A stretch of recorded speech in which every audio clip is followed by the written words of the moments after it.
By the time we'd made it to Afghanistan, we'd been briefed that these were Al Qaeda and Taliban fighters. That's when they started telling us about different exceptions, the fact that any prisoners caught were not considered prisoners of war. They were actually considered persons under U.S. custody. That way, they stay out of the Geneva Conventions. And did they tell you what the difference would be in terms of how you interrogate them? Basically, the interrogations would be the same as far as questioning. They did let us know that there was a little bit more leeway as far as any kind of handling of the prisoners. What does that mean? Basically, like, one of the things we're allowed to do is we could make them do push-ups or something like that, which we wouldn't be able to do with a prisoner of war.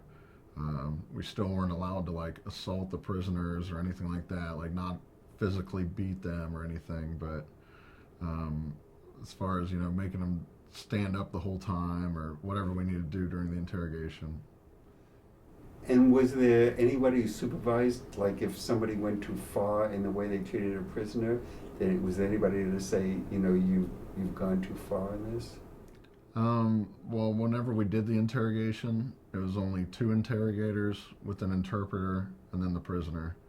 I know later on, not in Afghanistan, but when we did the same job out in Iraq, most of those places had like cameras set up. That way they could see whatever was going on. But that time in Afghanistan, there was nothing higher. It was, up to the interrogators to police themselves, basically. For example, one of the guys I worked with, basically, I had interrogated the guy 3 times, and at that point, I kept saying that he was innocent. Like, I felt the guy had nothing to lie to us about.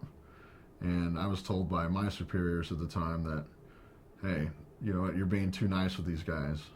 You need to get in there, you need to be harsher, you need to be rougher. And that was something I definitely wasn't comfortable with. But I tried it, and it eventually led.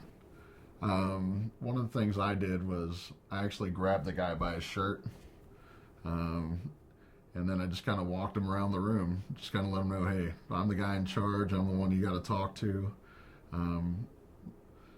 It's against my nature to be, physical with anybody, but so I tried it, and same results. I mean, I still maintain he's innocent at this point, but